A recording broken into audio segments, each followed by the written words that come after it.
మనం ఇప్పుడు మీకు చూపించేటువంటి ఈ పశుగ్రాసం పేరు జూరీ అనే పశుగ్రాసం. దీంట్లో పిలకలు ఎక్కువగా ఉంటాయి. ఈ పిలకలు ఎక్కువగా ఉండటంతో మనకి ఎక్కువ దిగుబడి వస్తుంది. ఎకరానికి ఒక సంవత్సరానికి మనకి దగ్గరగా 80 నుంచి 100 టన్నుల వరకు కూడా వచ్చే అవకాశం ఉంది. దీంట్లో మనం ఇది నీళ్ళలో పెరుగుతుంది.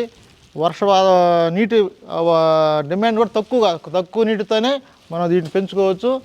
తర్వాత దీన్ని ప్రత్యేకంగా పశుగ్రాసాల కోసం అంటే ఒక పొలం కేటాయించాల్సిన అవసరం కూడా లేదు. కొబ్బరి తోటల్లో కానీ మామిడి తోటల్లో కానీ మధ్యలో ఉన్న ఖాళీ స్థలాల్లో కూడా ఈ పశుగ్రాసాలు పెంచుకొని మనం చేసుకోవచ్చు. తర్వాత దీంట్లో ఎట్లాంటి దుష్ఫలితాలు అట్లాంటివి ఏమీ లేవు. 80 నుంచి 100 టన్నుల వరకు కూడా వస్తుంది. దీంట్లో 14 నుంచి 15% ప్రోటీన్స్ ఉంటాయి. ఈ ప్రోటీన్స్ అంటే మాంసకృతులు ఉంటాయి. అందువలన మనం ఇది 3 భాగాలు, తర్వాత మనం ఇందాక చెప్పుకున్నట్టు ఎడ్జిలోసరన్ ఒక భాగం కనుక తయారు చేసుకొని మనం పశుగ్రాసాలుగా తయారు చేసుకొని చాపింగ్ చేసుకొని అదే ముక్కలు చేసుకొని కనుక పశువులు కదా మనం ఇచ్చినట్లయితే పశువుకు కావాల్సినటువంటి పోషక విలువలు అన్నింటినీ కూడా మనం సమృద్ధిగా అందుబాటులో ఉంచినట్టు లెక్కకుండా వస్తుంది.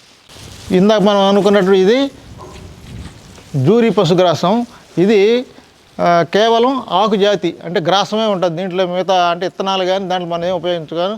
ఈ విషయం వచ్చేటప్పుడు దీని పేరు హెడ్జిలోసరన్ అంటే కాయ జాతి, పప్పు జాతి గింజలు అంటారు వీటిని. దీని లెగ్యూమ్స్ అంటారు ఇంగ్లీష్లో. దీంట్లో ముఖ్యమైనదంటే మనం దీంట్లో ఈ పశుగ్రాసంలో 20% మాంసకృతులు ఉంటాయి. ఏ పంటల్లో కూడా ఏ పశుగ్రాసంలో కూడా ఇంత అత్యధికంగా ఉన్నటువంటి మాంసకృతులు లేవు. ఈ కాంబినేషన్ మనం పశువుకు కావాల్సినటువంటి అన్ని పోషక విలువలు సమృద్ధిగా మనం ఇవ్వాలంటే దాణా ఖర్చు తగ్గించుకొని మనం ఈ కాంబినేషన్స్తో 3 భాగాలు జూరీ పశుగ్రాసం, ఒక భాగం హెడ్జిలోసరంతగా మనం కలిపి చాపింగ్ చేసుకొని ఒక్కొక్క పశువుకి 25 కేజీలు జూరీ, 7 కేజీలు హెడ్జిలోసరం కనుక మనం చాపింగ్ చేసుకొని కనుక ఇచ్చినట్లయితే చక్కగా ఆ పశువుకు సంబంధించిన పోషక విలువలు అన్నింటినీ కూడా మనం అందుబాటులో ఉంచినట్టు అవుతుంది. సకాలంలో దాని శరీరం అభివృద్ధి చెందడానికి కానీ పాల దిగుబడికి పాల ఉత్పత్తి ఖర్చు కూడా తగ్గుతుంది.